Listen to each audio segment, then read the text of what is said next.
Hi, this is Dana Gardner, Principal Analyst at Inter Arbor Solutions, and you're listening to BriefingsDirect. The so-called Great Resignation has anywhere from half to two-thirds of U.S. workers looking for something other than their current situation.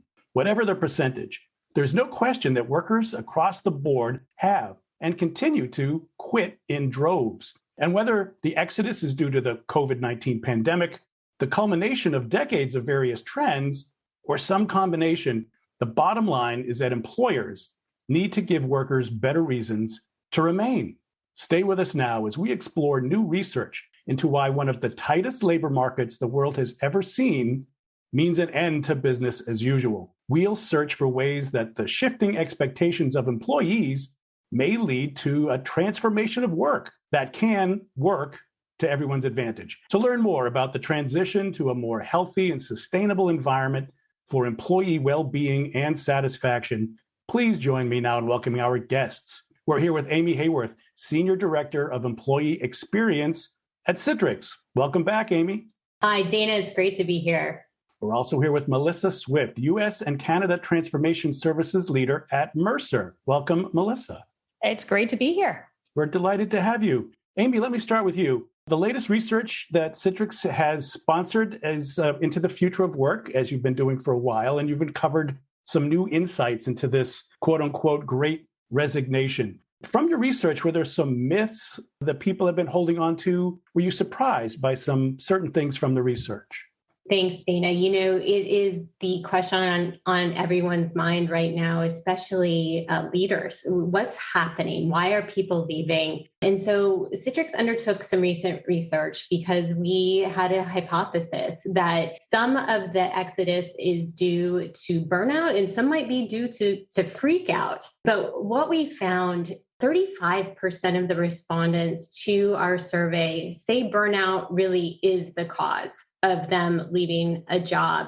But only 6% said that they panicked and made an emotionally driven decision. So underneath that, kind of those reasons, the big one that I found so interesting, 33% left a job just because they wanted to try something new. 13% saw it as a way to inject certainty into their future. So I think these data points really help both HR leaders in general, figure out the root cause of the exodus. If we know, 33% just want to try something new, well, we might be able to do something with that inside of our organizations before they ever walk out the door. One big hypothesis I hear amongst leaders inside and outside of our own organization is that there's something around this salary bubble. We're hearing in this tight competitive labor market, the going rate for roles is climbing higher and higher, but it's actually, according to our research, not what's inspiring workers to seek new roles. Actually, 53% of those who had left their role took a pay cut.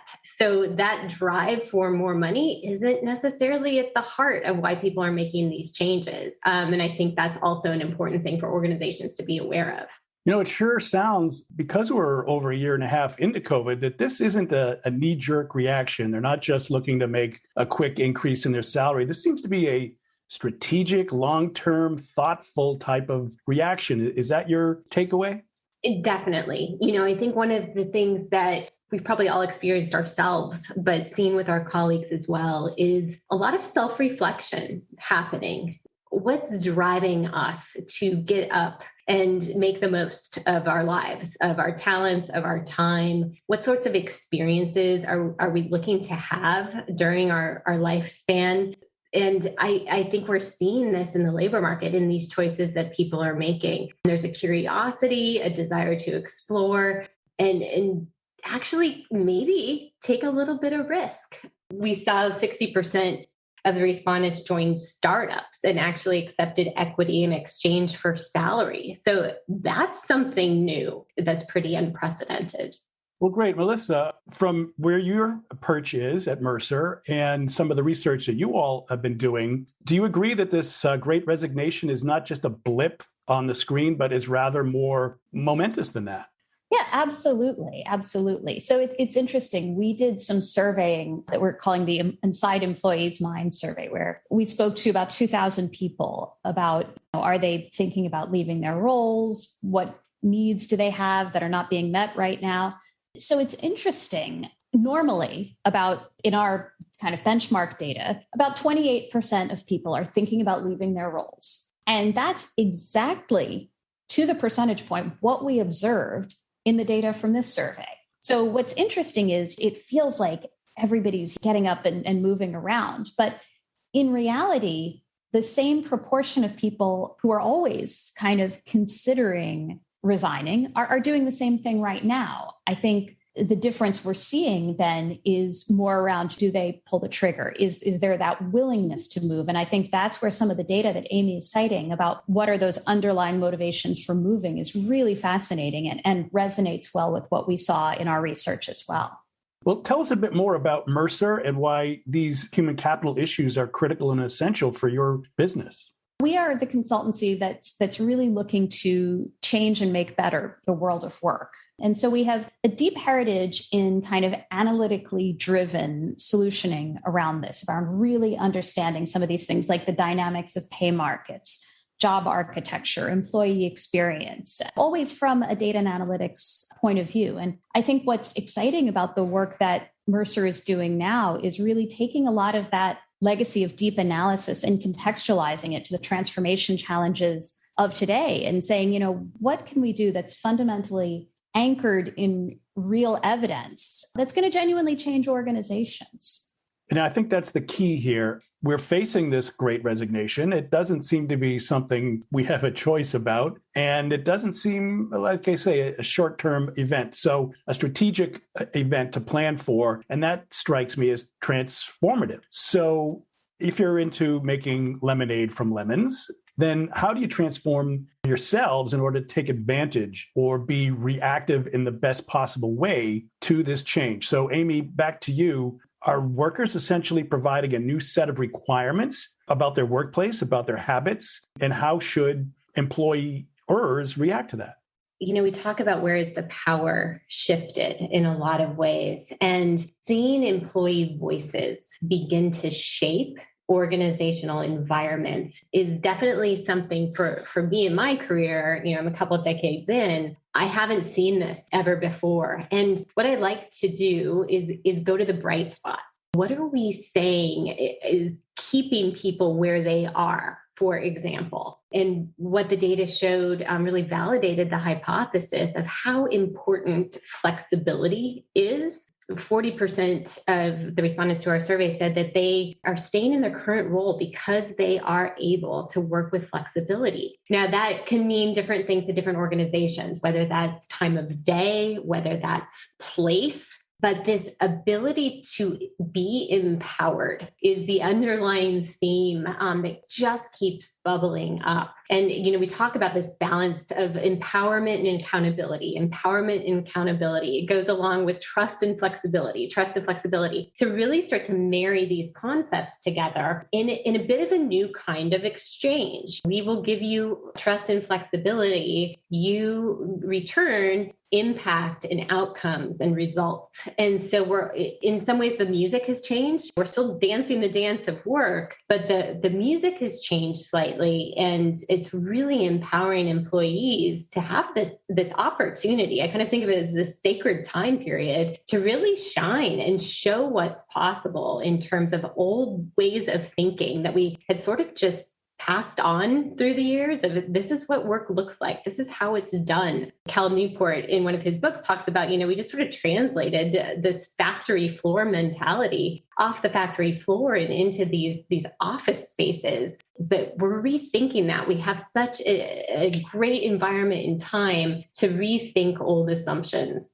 Well, seeing as we've been going digital as a society for going on 25 years, there seems to have been a lot of experimentation already. The gig economy, as it's called, contract work, freelance work, that's worked out for some, but for others, it's actually been not so great. No security, no benefits, no control over the hours and so forth. So are we simply applying more of the gig economy mentality now? Is that what control and trust and flexibility means? Let me throw that out to you, Melissa. Are we just going to a more gig economy? Is that what we're up to?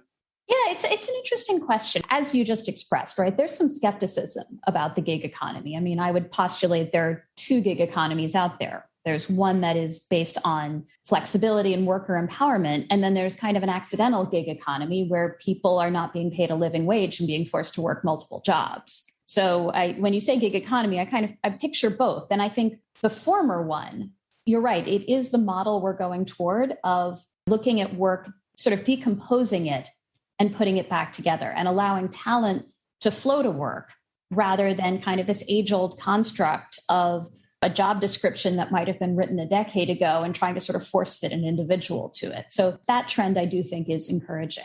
You know, Amy, we have been going through this transformation to more digital everything. But like the factory analogy, we seem to have not necessarily caught up to it or even recognized it. And so when we look at the way that corporations and consumers use digital services, it's really sort of on a per use basis, as you go, just in time. But the way we hire people, it isn't really like that. So has the COVID-19 experiment, to put a positive spin on it, given us an opportunity to pause and say, wow, we're out of sync, we're out of whack here between the way services in a service economy works and the way people in a service economy work?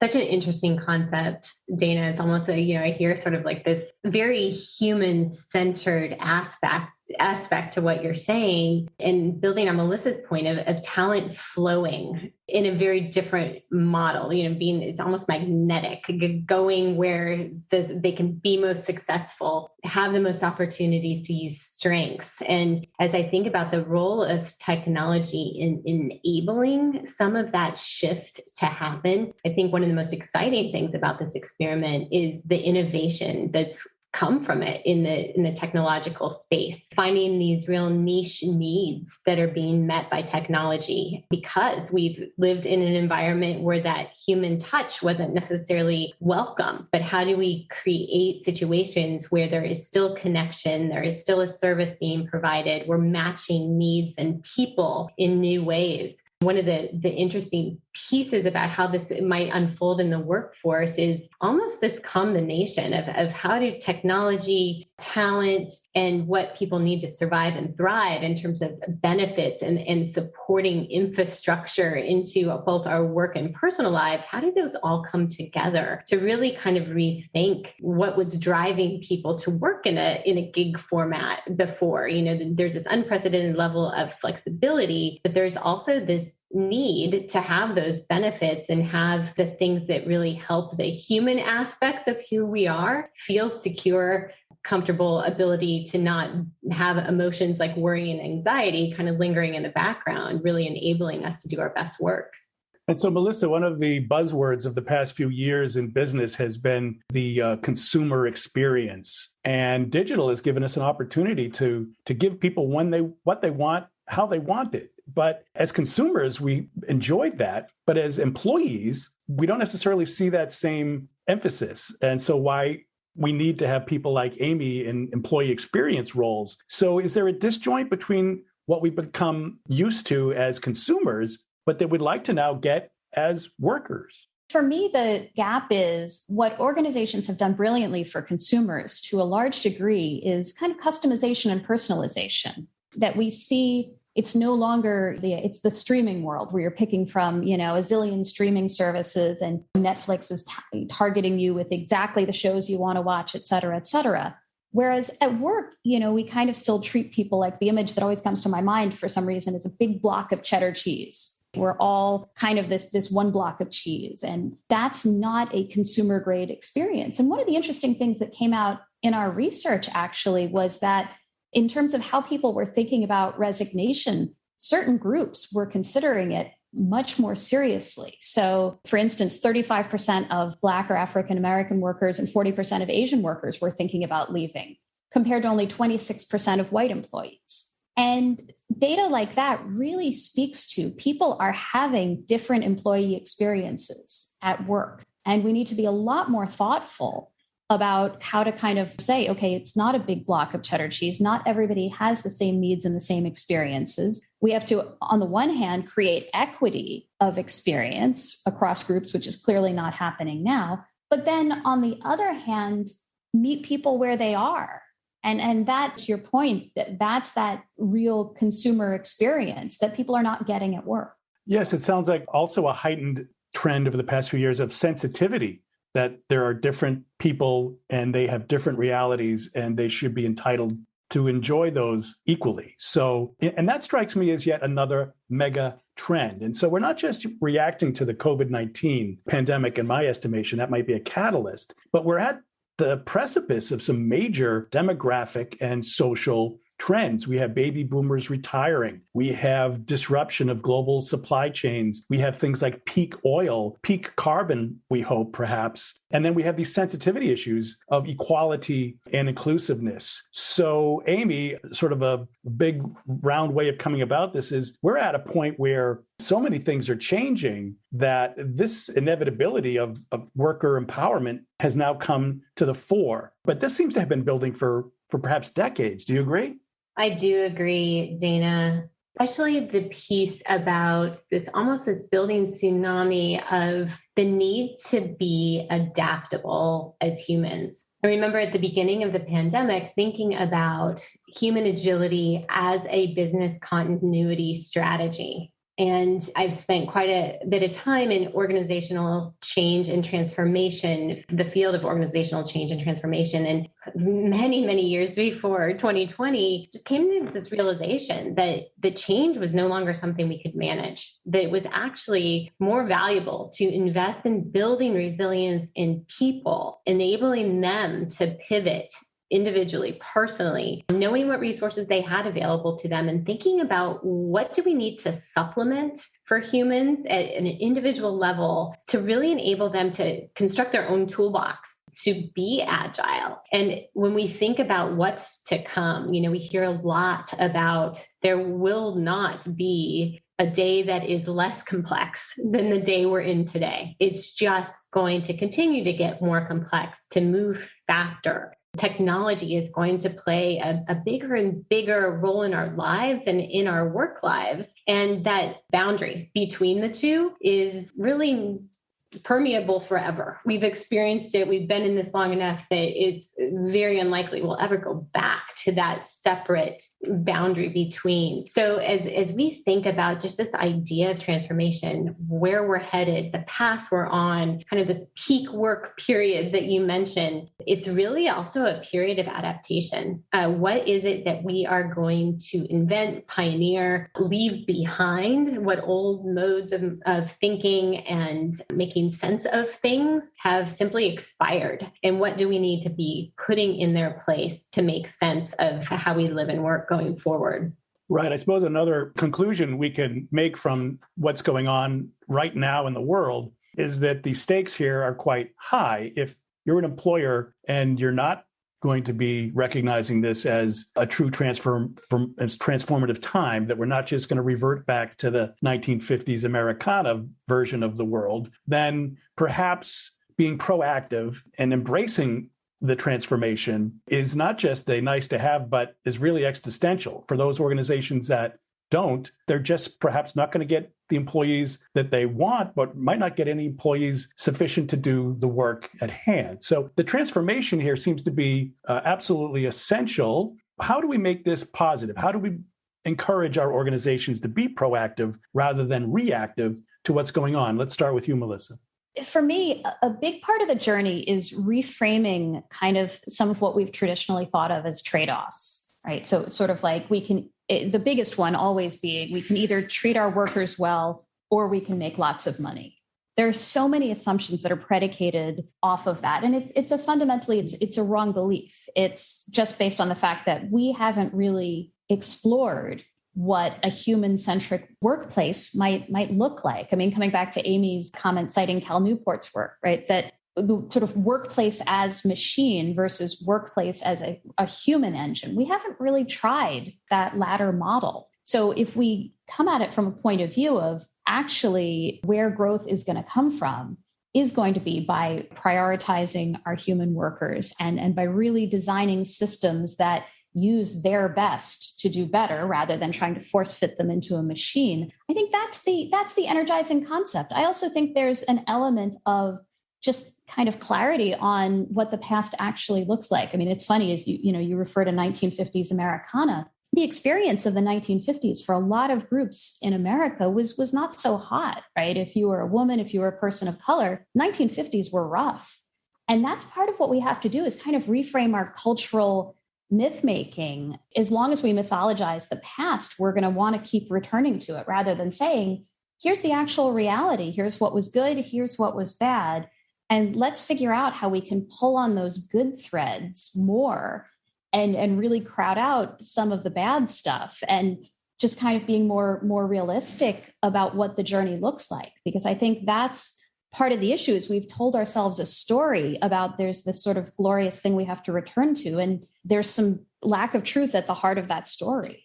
I think, Melissa, what you're saying also harkens back to the research that Citrix uncovered around people wanting to go to startups, that there's something about a startup culture where we're all in this and we're all benefiting and we're creating something new. Perhaps non-startups need to behave more like startups. Is that your one takeaway, Amy? Yes, I think there's so much to be learned from some of these responses around the startup draw. The chance to pioneer something, the chance to start with a bit of a blank slate. And one of the things I think is so interesting is the connection to impact that startups have. Oftentimes, heritage companies have a lot more distance between what had them start as a company and what their business is now, for example. Maybe it's diluted among many things. Startups typically have a very central focus, and it's very easy to see the connection of what I get up and do every day and how that's solving a problem, creating an experience, et cetera. And so the lesson that any company can take for that, I believe, is that closer connection to meaning. That definitely is a resounding drumbeat over the last 18 months is this connection to meaning and impact, which is a very human need, needing to be seen, needing to be able to know we're making a difference. And I think that move to the startup is it's potentially a symptom or outcome of that deeper need. And that need can be accessible no matter if your company is 150 years old or 5 days. So that's something I would encourage all organizations to pay attention to. I suppose I'll play the devil's advocate to my own observation that just like there's myths about the 1950s, there's myths about startups too. Sometimes not everyone can be a rock star. Maybe not everyone is under the age of 35. Maybe in some markets, we've seen a high percentage of people being of a certain demographic slice. So we can borrow some things from the startup culture, but maybe not everything. So once again, we're back to this idea of hybrid. So Melissa, is that what we really have to shoot for? Even in emulating the startup culture, take the good and work with how that's going to impact today's workforce. That seems to me to be very much hybrid. Yeah, absolutely. And what's interesting is I love what Amy was just saying about the role of purpose, because that's something I'm writing a book on the future of work. And in my research, it's interesting. You have folks in the 1800s who studied work, who talk very clearly about how having a purpose at work is one of the things that makes life meaningful. So it's this age-old idea that we're kind of coming back to. And that really is the good of the startup environment, is understanding this is the purpose of my work and this is the impact that my work has. Here's how I play into the overall schema. And it's interesting, those same researchers in the 1800s also identified work-life balance as something that, again, makes work and makes life work, which is funny because we don't think about those concepts dating back that far. And that's where the startup world generally falls flat on its face. And so to your point, there really is something about some of the work-life balance that's been created in the corporate arena and some of the purpose-driven work and seeing the impact from the startup world. And then how do we marry those up together? And where those two things come together, I think, is fundamentally being unafraid to redesign work. And that's not just tweaking job descriptions. It's not all these little things you can do around the edges. It's fundamentally taking a step back and saying, is this work being done properly on a micro level in this role and on a macro level in this organization? And again, that's where some of the most interesting things have come from the startup world is let's take a step back and could we do the whole work of this company differently? And I think that's the energy that people are really hungering for today. Right. So doing everything differently at a time when the technology has never been more capable and pervasive. Amy, how, as we're transforming the very concept of work, should we recognize that it's intrinsically tied to the technology? And for those organizations that are still doing, quote unquote, digital transformation, it seems to me that you don't even need the word digital anymore, that any transformation has to be digital. It does. Every transformation does have to be digital. Almost every worker has to have that digital first mindset these days because there's such opportunity there. I think that's one place, and Melissa talked a bit about equity and just understanding the different experiences that people have. And I do think when we give thought to the role that technology can play in building equity and making sure it's available, making sure that there's equal access no matter where you're doing your work. Work no longer has to be a place. Work is something that we do that generates value and impact. And this is a place where technology can really come into play in establishing sort of this shared digital workspace where we can convene, where we can connect and provide a common, transparent environment where all teams have consistent access to applications and information and can really efficiently collaborate on projects to get work done wherever that might be. And I do think this just opens up so many interesting opportunities for organizations to consider, even as they're making decisions about how work will feel. To Melissa's point about redefining, going beyond the edges of our current boundaries for work and really being bold and asking big questions. A lot of what we thought was true has been shaken up. And I hope it's a call to all of us to take action to question more regularly. Is that true? Does it have to be true? What if it's not true? I think this will open up a lot of possibilities for the role that technology can play in coming up with a redefinition of how work gets done. And so, Melissa, while all transformation these days might be digital, we can't look to the IT department to do this, right? The IT department has a lot to offer, but the architecting and re-architecting of work strikes me as something that has to be inclusive of so much more. So who or what is in a place, in a position to look at the big picture and to start to make these grand architectural adjustments that are clearly in need? How does this get managed? Who governs it? It's a wonderful question. For me, the ideal governance would really sit between three figures. To your point, the CIO needs to be integrally involved, the CHRO, because so many of these decisions are about people and how they do their work. And then also, and this is the person who's probably needs to get roped in more, who's not as involved in more organizations, is the CFO. Because so many of the decisions that we make that short circuit transformation have to do with relatively short-term cost objectives and sort of failure to kind of play the long game, take an investment approach, challenge ways of working, because there's always going to be that middle distance of, well, we made a change and it's not as efficient in the exact near term as it has been. And that's where you get hesitancy sometimes from the finance function, understandably. So that's why you need kind of that three-headed governance of technology, the money, and the people really all coming together. And then you need genuine oversight from CEO and board level. These are how we do work is a CEO and board level issue. And it's great that we see some of the issues around, again, kind of diversity, equity, and inclusion starting to migrate up to CEO and board level. And we need more kind of around the working experience to really be owned at that elevation.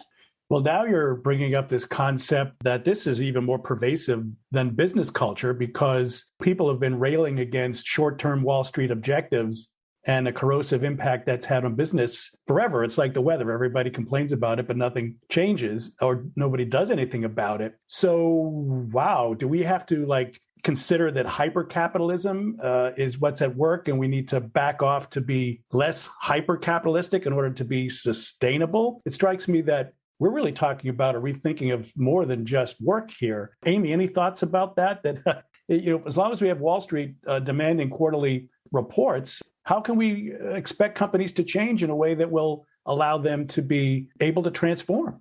It sounds like a paradox at first, Dana, but I actually think the solution is the same. When we invest in the human element of work, when we really put our talent first and at the center, business performance skyrockets. So getting smart about putting talent at the center, really designing for human beings, not gears in a machine, is going to enable companies to really make Wall Street happy. But it does require, that thought about investment. To Melissa's point, being aligned with the CFO, understanding that there is a clear ROI on human-centered programs, investment, empathy building, learning, upskilling. These have a dividend that will make Wall Street very happy, yet shifting what comes first and what comes later, kind of chicken and egg, is a big piece of being willing to try, being willing to experiment. And when I think about what is it that companies need to do to really embrace where we're going, it is taking the position of a scientist or a designer, being willing to have a hypothesis and test it, see if it proves out, and then make the decision to scale.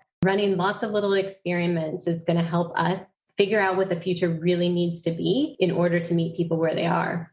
Well, I found this a fascinating discussion, and we're coming up towards the end of our time. Melissa, I'd like to perhaps just finish off on this very interesting point that Amy made, that regardless of what's happened in the past, this is an unprecedented opportunity to transform and to create a new set of priorities, and that it's really not subject to being, something you cannot do. It seems like it's inevitable. So let's examine the inevitability of transformation and how organizations might be able to come up against some of these formerly intransigent aspects of their culture.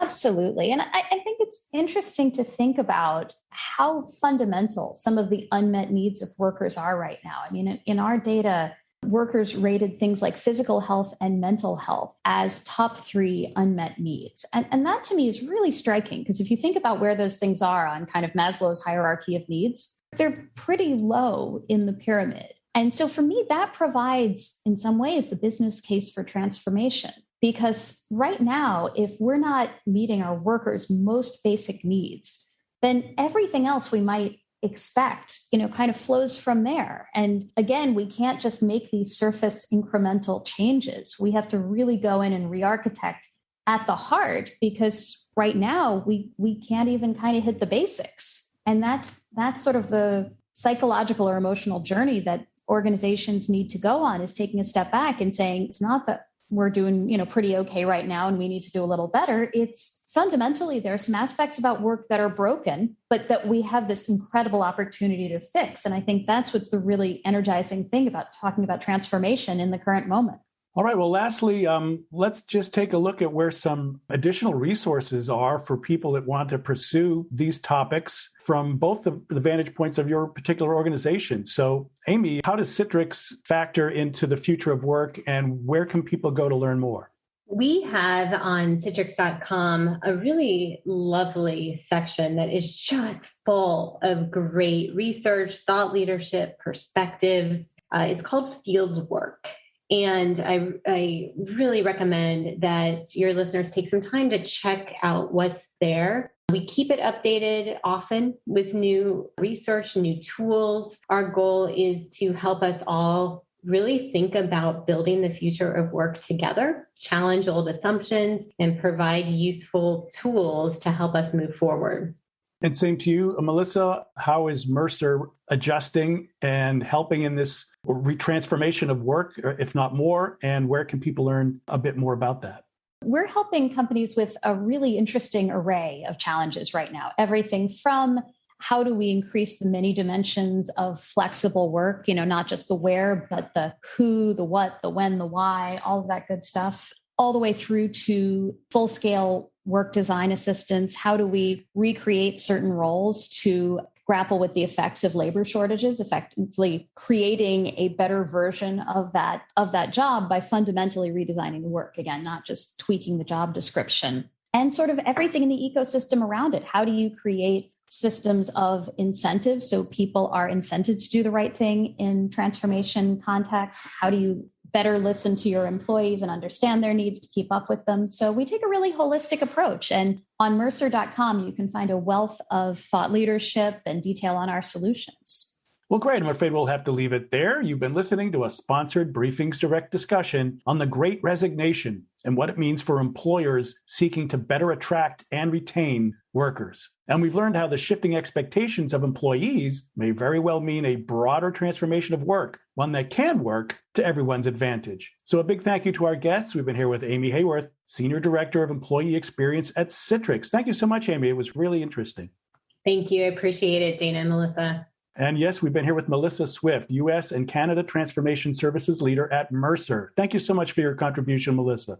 Great to be part of the discussion. And a big thank you as well to our audience for joining this Briefings Direct Future of Work Innovation discussion. I'm Dana Gardner, Principal Analyst at Inter Arbor Solutions, your host throughout this series of Citrix-sponsored Briefings Direct Insight discussions. Thanks again for listening. Please pass this along to your community and do come back next time.